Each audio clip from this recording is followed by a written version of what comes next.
फातिमा की रानी माँ, प्रभु यीशु की माँ, आसरा तू ही है माँ।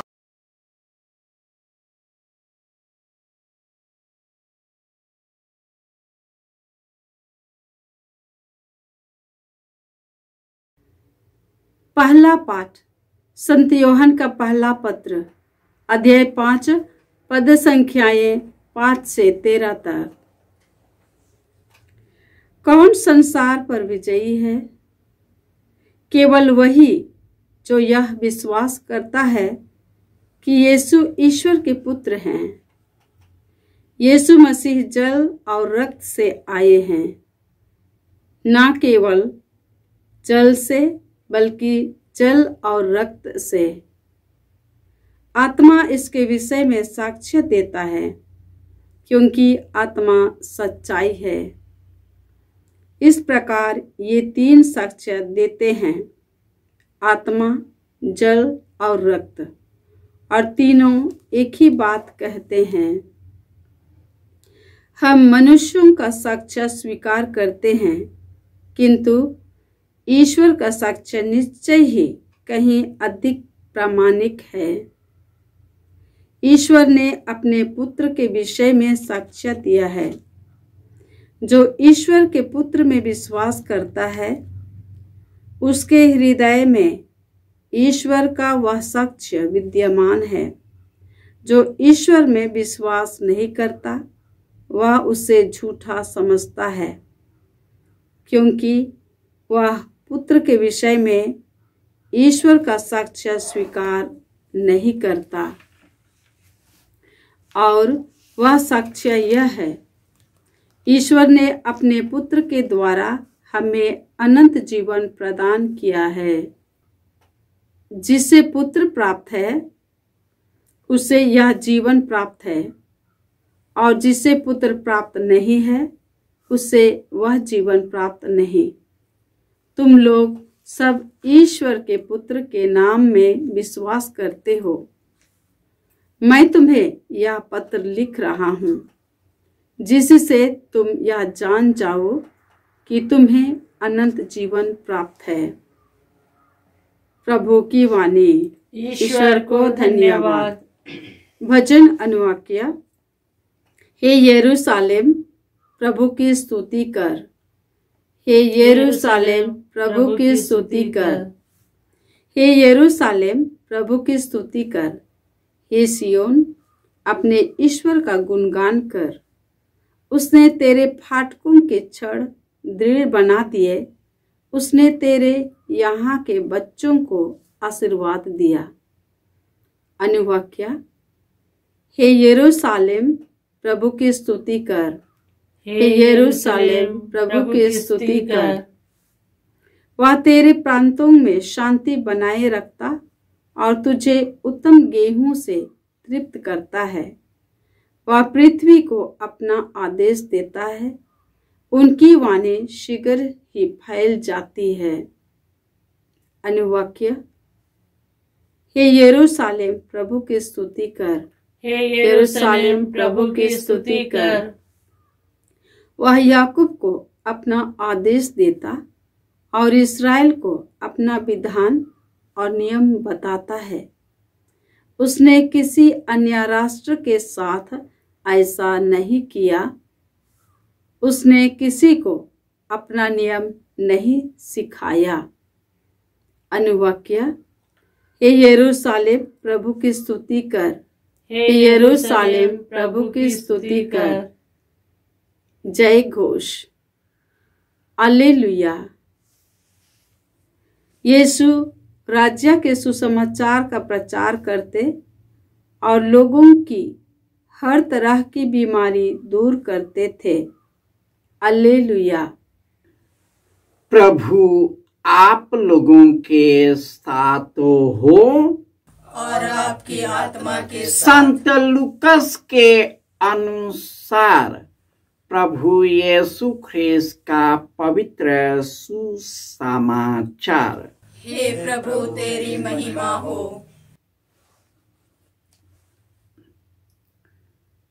अध्याय 5 पद संख्याएं 12 से 16।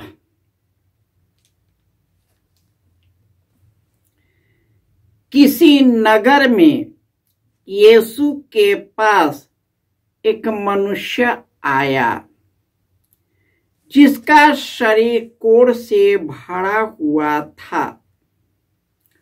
वह यीशु को देखकर मुंह के बल गिर पड़ा और विनय करते हुए यह बोला, प्रभु, आप चाहें तो मुझे शुद्ध कर सकते हैं। यीशु ने हाथ बढ़ाकर यह कहते हुए उसका स्पर्श किया, मैं यही चाहता हूं, शुद्ध हो जाओ। उसी क्षण उसका कोढ़ दूर हो गया।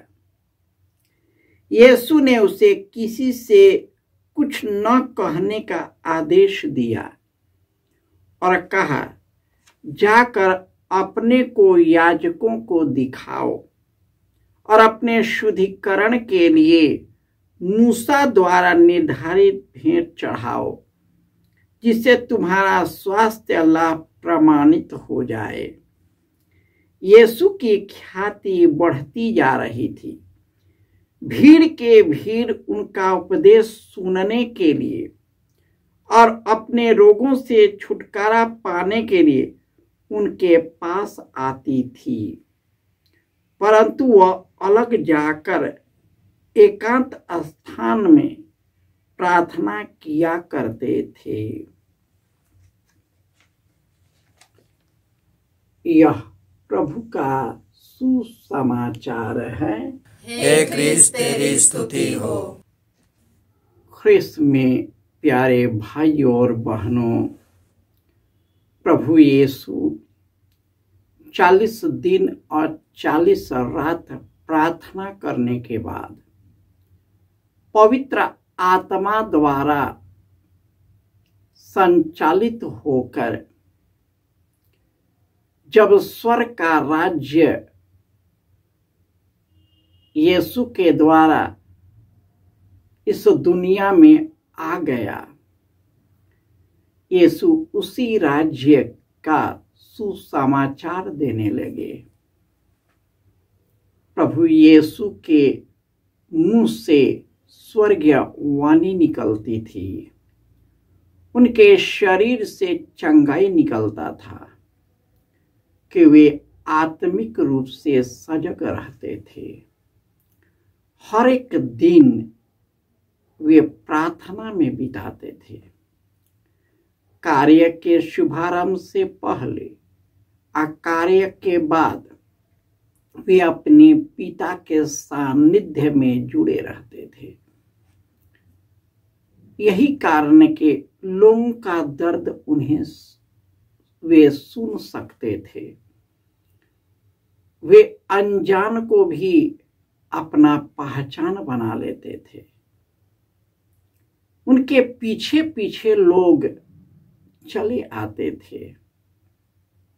लोग उनको खोजते खोजते उनके पास पहुंचते थे।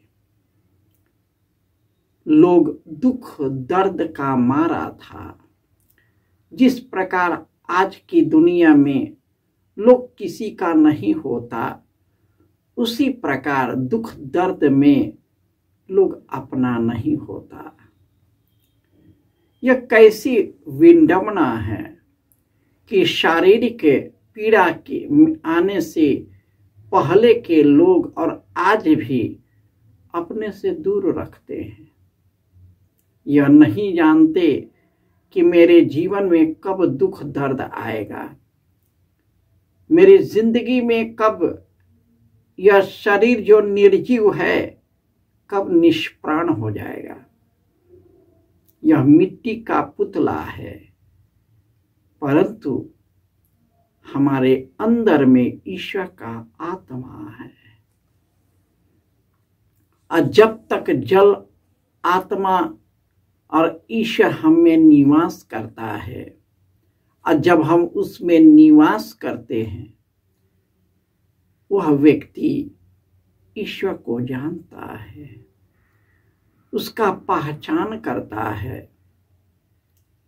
हमने ईश्वर को नहीं, ईश्वर ने हमें प्यार किया है कि अपने इकलौते पुत्र को अर्पित किया और हमें अनंत जीवन प्रदान किया है। वही प्रभु यीशु जब किसी नगर में जा रहे थे तो एक कोढ़ी उसके पास आया। लोगों से दूर, संसार से दूर, भटकने के लिए, मरने के लिए लोगों ने छोड़ दिया।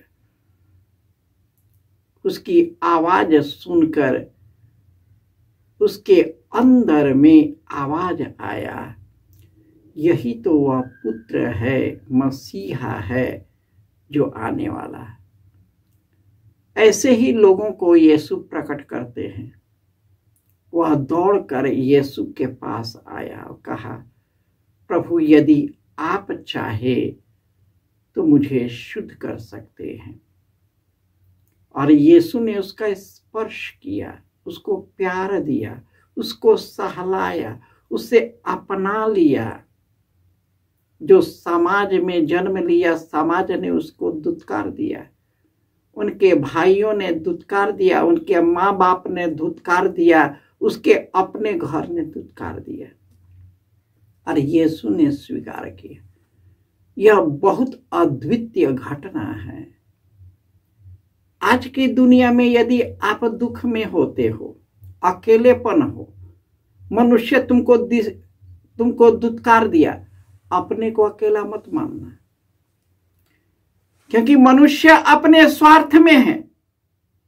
अगर आपकी इच्छा उसमें पूरा नहीं हुआ, आपको दुत्कार देगा। इस सब के चक्कर में मत आइए। अपनी जिंदगी मनुष्य के कारण मत बिगाड़िए।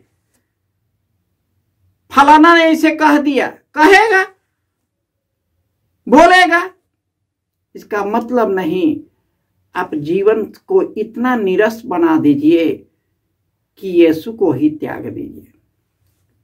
आपने तो केवल मनुष्य को पकड़ा है।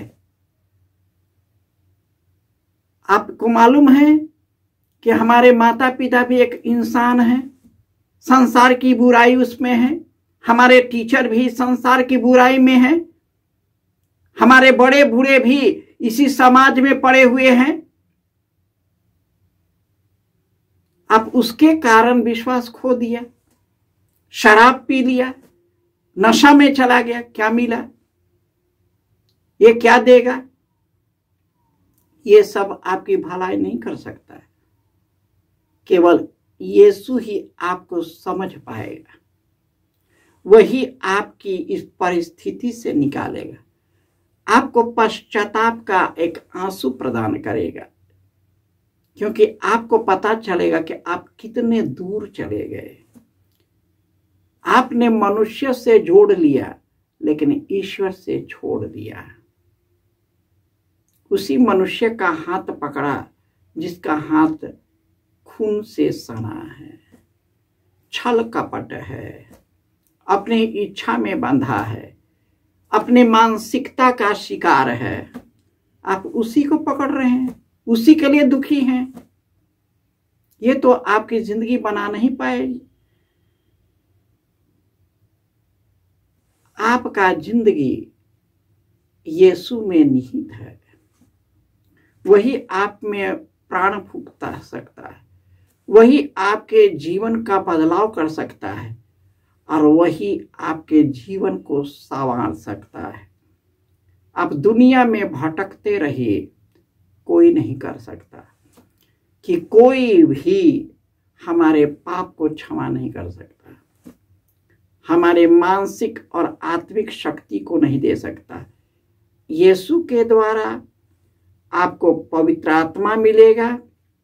पवित्र आत्मा आपको निकलने की शक्ति देगी, ईश्वर की ओर उन्मुख करेगा, दुनिया के पाप और प्रलोभनों से निकाल देगा, आपके आत्मिक दर्द को निकालेगा, और आप एक नया इंसान बनोगे। आप पश्चातापी हृदय से यीशु की ओर मुड़ जाए, वह आप सबों पर, हम सबों पर दया करेगा और हमें आत्मिक शक्ति से भर देगा और हमें नवजीवन प्रदान करेगा। जय यीशु।